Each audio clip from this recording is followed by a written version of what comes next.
Today, I'm not going to tell you guys a story. No, I'll do much better. I'll paint it. A long time ago, there was somebody with hands and legs and a round body. Nothing weird but his beard. It's so strange, I really have no clue why I painted my beard blue. I mean, not mine, of course, but this man's beard.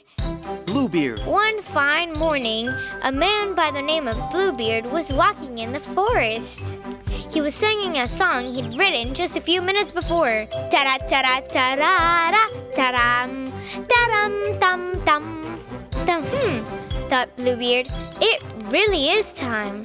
Time for me to eat something. And so Bluebeard walked along, thinking about how he'd already eaten breakfast and how lunch was far from being cooked. Suddenly, Bluebeard reached a clearing in the forest. In the clearing stood a small house. I'll paint it for you right now. There were sunflowers all around the house, and there were carrots painted on the window shutters. If I am understanding this correctly, thought Bluebeard, these carrots mean this house belongs to the rabbit. And the rabbit is not a bad host at all. And the good host is always happy to invite his guests to lunch. Bluebeard wasted no time. He went straight to the door and knocked. Hey, hey! Knock, knock! Is anyone home?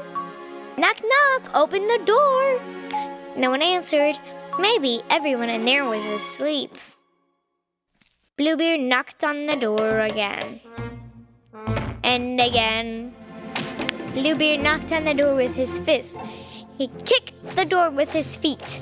Finally, the window shutters opened. In the window appeared a very pretty girl whose eyes were as blue as the sky. For some reason, I also painted her hair blue. I don't know why I did that. Stop knocking on my door, said the girl. You better come in and have some cocoa. Bluebeard got so excited when he saw the food that he ran right inside, sat down, and started eating. The blue-haired girl was really surprised when she saw this. How is it possible, she thought, to eat a whole cake in one go and swallow it without even chewing it?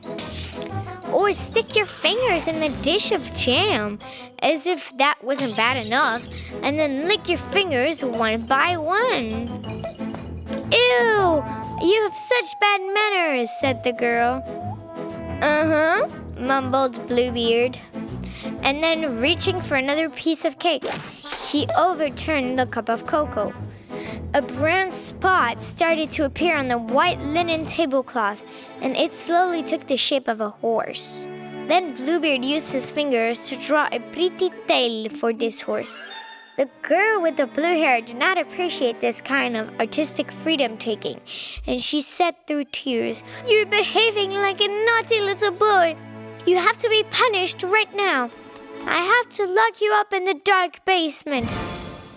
The house that the girl lived in had many rooms, and you could go into any room except for the dark basement, that is. Well, I'm in deep trouble, that's what Bluebeard thought as he sat in the dark basement. Looks like I will have to stay here forever and be hungry too. He looked around the basement for some food, and suddenly he saw a stove with a burning fire. Hanging above the fire was a pot, and there was something quite tasty cooking inside it. Bluebeard tried to put his hand under the lid, but as it turned out, the oven, the fire, and the pot were all painted on an old canvas. This old canvas was hanging over a secret door. Surprised, Bluebeard decided to pull the door handle. The secret door was open, and Bluebeard saw that this closet was chock full of tasty treasures. He rubbed his eyes in disbelief. As Bluebeard happily gobbled up a sandwich with peanut butter and jam and honey, he thought about what had happened and said, "If not for that picture, I would have lost my poor beard. No, I mean my poor head." That's what I'm telling you. When you're feeling like all is lost, a true artistic masterpiece can help lift up your spirit.